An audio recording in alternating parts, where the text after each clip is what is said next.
have to say that somebody from DOGE was very badly hurt last night. You saw that. A young man who was beat up by a bunch of thugs in D.C. And either they're going to straighten their act out in the terms of government and in terms of protection, or we're going to have to federalize and run it the way it's supposed to be run. President Trump threatening to federalize our nation's capital again, this time after an alleged attack on a prominent former DOGE employee. Two 15-year-olds have been arrested for attempted carjacking, the victim being Edward Corsentine, who was employed by DOGE to slash federal bureaucracy, but is now at the Social Security Administration. Look at these numbers here. Overall violent crime is down 25% from the same period last year. Also, crime in D.C. was down 35% in 2024 under Biden. So technically, that's not great for President Trump, who, you know, you're the person in charge. He blames Biden for everything. It's kind of like, why did it get worse? Meanwhile, police commander is under investigation for allegedly making changes to crime statistics in his district. Tonight, the police department confirms Michael Pulliam was placed on paid administrative leave in mid-May, a move that came just a week after Pulliam filed an equal opportunity complaint against an assistant chief. And the police union accused the department of deliberately falsifying crime data. Gotcha. Gotcha.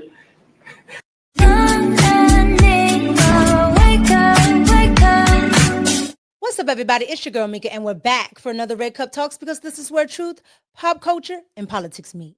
So I had to come on today and talk about D.C. Now, you guys know I was raised in D.C. and I'm still here in the D.C. area, okay? And with that being said, last night a DOGE employee was brutally beaten. And because of that, Donald Trump told D.C. and city lawmakers, if you don't clean it up, he's going to take control and make it a federal city. And the liberal media went wild. Now, like I said, I'm raised here in D.C., so I understand what Donald Trump is talking about. The crime has been rampant since the 1980s, okay? It has not stopped. So at the end of the day, I understand what he's saying. And the D.C. Police Department is understaffed overwhelmingly. They're supposed to be like 3,000, 3,500 officers. They're well below that. Also, they don't report the fact that those numbers are cooked. And today here on the Red Cup Podcast, we'll prove it to you. But first, I want to get into what Donald Trump had to say and how the liberal media here in Washington, D.C. responded to it. Watch. By the way, I have to say that somebody from DOGE was very badly hurt last night. You saw that. A young man who was beat up by a bunch of thugs in D.C. And either they're going to straighten their act out in the terms of government and in terms of protection, or we're going to have to federalize and run it the way it's supposed to be run. So this news sent shockwaves across the district. Yeah, the News 4 I-Team's Ted Oberg has been looking into this. Ted, you've got some new information since last we spoke. Yeah, Jim, and on a total, a lot of stuff to unpack here. Let's start with the president's Truth Social post. He says crime in D.C. is totally out of control. Statistics from MPD, D.C. police say violent crime here in the district this year down 26%. He said minors know that they nothing will happen to them. Also, sort of questionable, 85% of juveniles accused of a crime last year were prosecuted by the D.C. Attorney General's office. What we know about this incident the president was talking about, a DOGE staffer who Elon Musk, according to a post he said on put on X just a short time ago, said was trying to defend a woman from who was being assaulted by a group of about a dozen young men. A DOGE team member saw what was happening, ran to defend her. And there you see is the picture of what Elon Musk and President Trump allege happened to that young man. We know this is about 3 o'clock in the morning on Sunday, just a couple days ago. DC Fire did go out there. They did not transport that young man with any injuries that needed to be treated at a hospital. Elon Musk saying he had symptoms of a concussion, but again, not taken to the hospital. According to sources familiar, we know that 2 juveniles from Maryland have been placed in custody of the DC Department of Youth Rehabilitation Services for assault and attempted carjacking charges. Again, 2 juvenile suspects now in the custody of DC authorities. And the case will be handled not by Jeanine Pirro, the U.S. Attorney for D.C., but by the D.C. Attorney General Brian Schwab, who sent us a statement a short time ago, which partly says no one who lives, works, or visits D.C. should experience this. It's horrific and disturbing. When MPD brings us cases with sufficient evidence of juveniles who have broken the law and hurt people, we will prosecute them and ensure they face consequences for their actions. Statistics put up by their office sort of prove that most recently.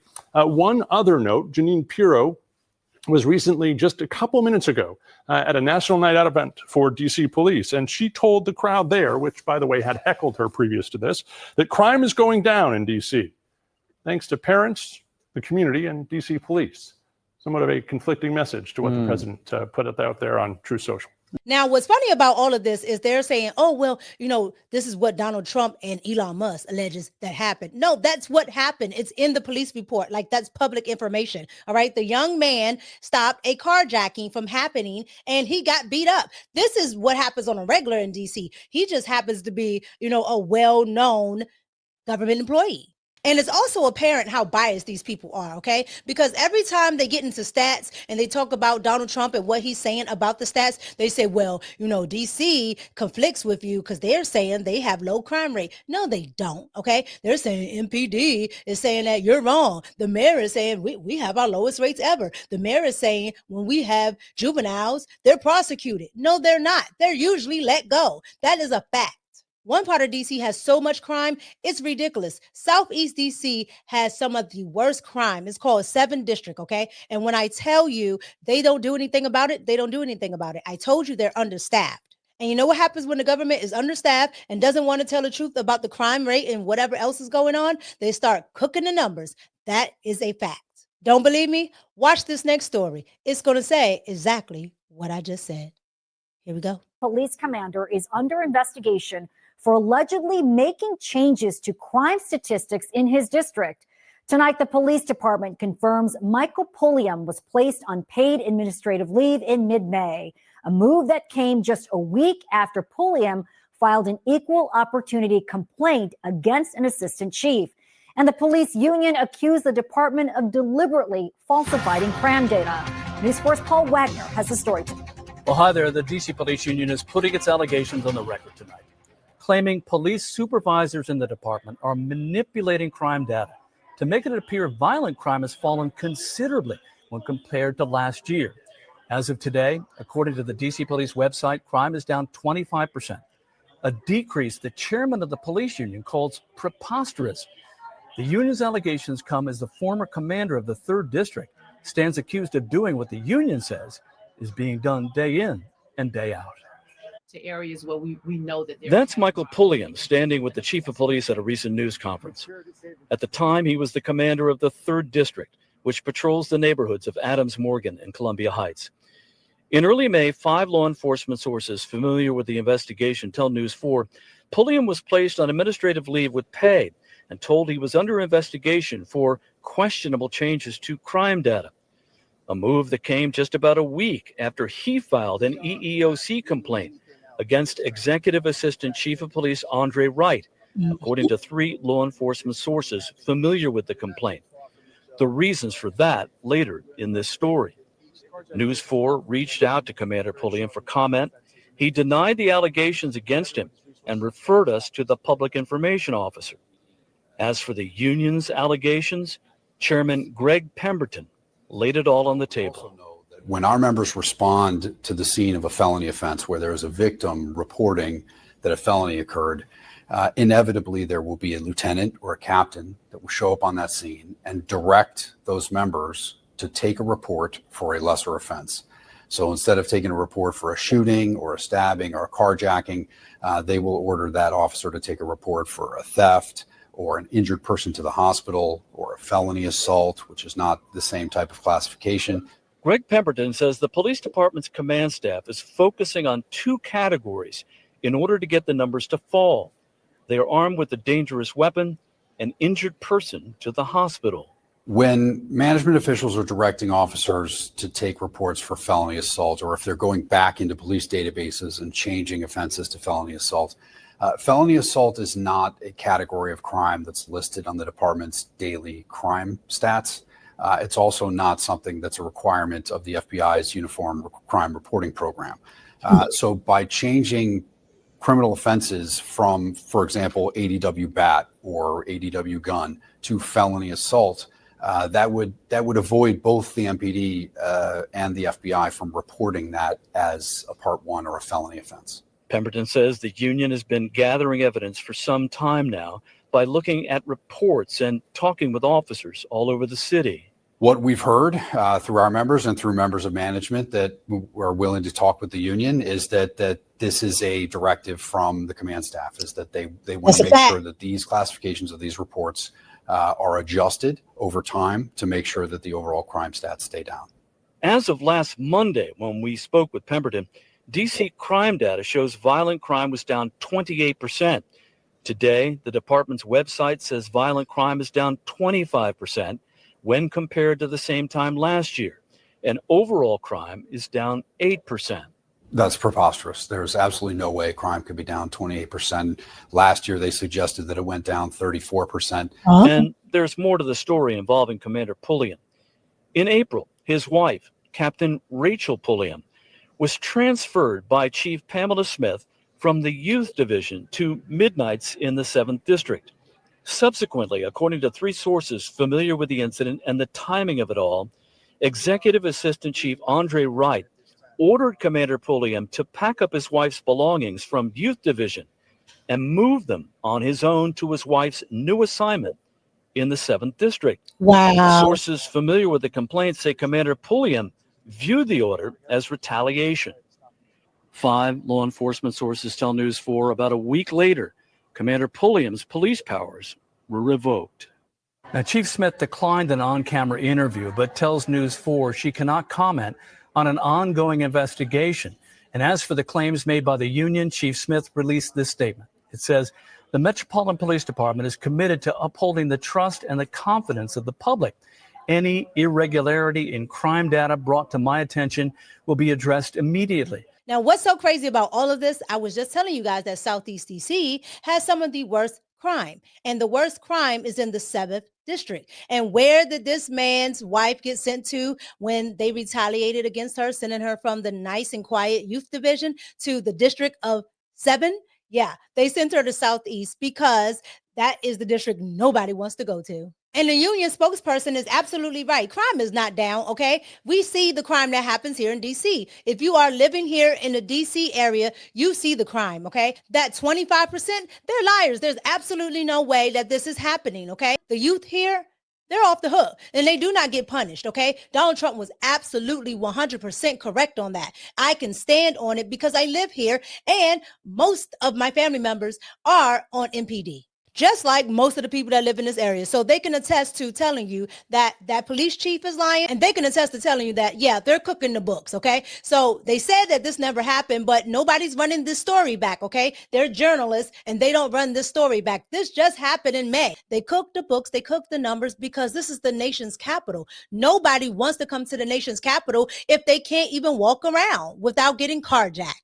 All right, you guys. So you've seen the report on the DOGE staffer getting assaulted, okay? The young man was beat down, okay, for trying to protect someone from getting carjacked, which happens here every day. And the news, yes, the liberal media news decided that they were just going to, dismiss it because crime is actually down. This is a one-off. No.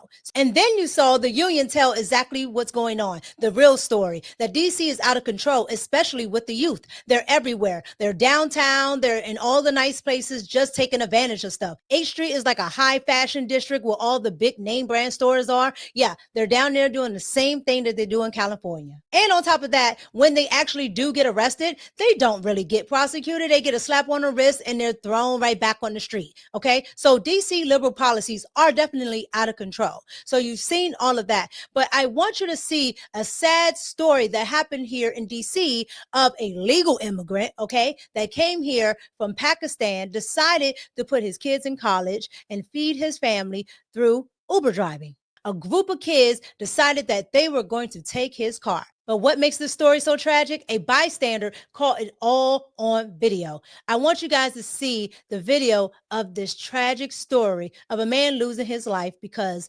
teenagers, and I do mean 13, 14, decided that they were going to take this man's car. Watch. It's shocking video of a carjacking as it happens. The victim is an Uber Eats driver and he's hanging on to his car for dear life as it speeds away. She's stealing their car. What makes the crime especially disturbing? The identities of the alleged carjackers. 2 girls, one is just 13 years old, the other is 15 years old. They're not even old enough to drive, and police say one teen is a suspect in another carjacking from 3 months ago. Watch as the teen behind the wheel floors the stolen car. She's stealing their car. You're stealing the car? Yeah, we called the cops. Call the cops. Call the cops. After hearing the crash, the witness recording everything starts running and finds the car up the block flipped on its side and the two teens climbing out of the mangled vehicle. These girls stole the car. Oh my God. Come out. Hey, they stole the car. They stole the car. The suspect expresses concern for her cell phone. The victim, 66-year-old Mohammed Anwar, an immigrant from Pakistan who came to America 7 years ago. Across the USA, carjackings are becoming an epidemic within an epidemic. Carjackings are up 350% in D.C. What'd I say? 126% in New Orleans, 537% in Minneapolis, and up 55% in Chicago, where this dad was shot as he tried to stop a carjacking. Dad? Thankfully, he survived. Now, what makes this story so crazy is that when this happened, the local media did not want to release the identity of the teens nor the ages. It was wild, okay? And everybody in this area knows this story because it was sad, because this was all caught on video, all right? The entire thing. And those two girls didn't even care that they had just killed the man. They jumped out of the car and literally were asking for their phones. When I tell you that DC is out of control, DC is out of control. But nobody wants to tell the truth like Donald Trump is telling the truth. They just all keep doing what they're doing, lying with the liberal media and cooking the books. All right, so here are my thoughts. Let's pour it up. The liberal media is going to tell you that Donald Trump doesn't know what he's talking about, and he's just trying to be a dictator again and take over DC. Donald Trump has mentioned before about federalizing DC. However, now that he's mentioning again, especially with everything that's going on with the tariffs, with redistricting down in Texas, they're going to try to make it that he's a dictator and he just wants to take over, when in reality, DC is crime-ridden and these youth are out of control. The mayor is covering it up, the DC police chief is covering it up, and the union is exposing it. However, the liberal media, local and national, keep covering for the politicians of Washington, D.C. Like I said, I've lived here all my life. I know what it is here in DC, and DC is very dangerous. They get to hide behind the fact that this is the nation's capital. And because all of these important people are here, they figure, hey, nothing happens in DC. However, carjackings also happen to Congress people. Yeah. Can you tell us what happened and how you found out? Yeah, I was just coming into my place. Three guys came out of nowhere and they pointed guns at me. I do have a black belt, but I recognize when you got three guns. I looked at one with a gun, another with a gun, a third one behind me. So they said they wanted my car. I said, sure, you got to keep calm in those situations. Yeah, like I said, even congressmen, okay? Henry Culler, he is a congressman, a Democrat at that, who was carjacked right outside his apartment. When I tell you it doesn't make any sense, it doesn't make any sense. And guess where he was? Southeast DC. And to those of you that don't know, the Capitol building sits right in the heart of Southeast DC. So the crime rate is high in that area. And it was only a matter of time before the liberal policies of the Democrats caught up with the Democrats. Everybody that runs DC is liberal, from the mayor to the city council. I mean, all the way to the delegate. Yes, Miss Eleanor Holmes Norton. DC is not even a state, all right? And she's a delegate. She doesn't have a vote, but she gets paid on taxpayers' dime to do, I don't know what. However, that is DC. DC crime rate is out of control. These liberal policies are out of control. And when I tell you everything here is just a mess, it's just a mess. But they want to sit there and combat Donald Trump when he goes on social media or when he's at a press conference or any event and he says something about DC being out of control. They just want to combat it because they have TDS and they don't know how to actually tell the truth to their constituents as well as the country. However, I could be wrong. So you guys get down in the comments, like, comment, and subscribe, and let me know what you think about, the DOGE staffer there having to deal with the fact that DC and their liberal policies allowed for this to happen. Okay. That young man should not have been beaten like that, but that's what happens in DC. Also, let me know what you think about DC police cooking the books per the DC Police Department's top brass. Okay. They want the DC Police Department to give out favorable numbers to the mayor and all the Democratic politicians there, because nobody wants to come to the nation's capital if they can't even enjoy the nation's capital because of the crime. And let me know what you think about the Pakistani legal immigrant that came here to give his family a better life and work hard, and his life was cut short by two teenage girls who decided that they were going to carjack him and drove him to his death. You can't make this stuff up. You guys get down in the comments, like, comment, and subscribe. It's your girl Mika, and I'm out. Peace.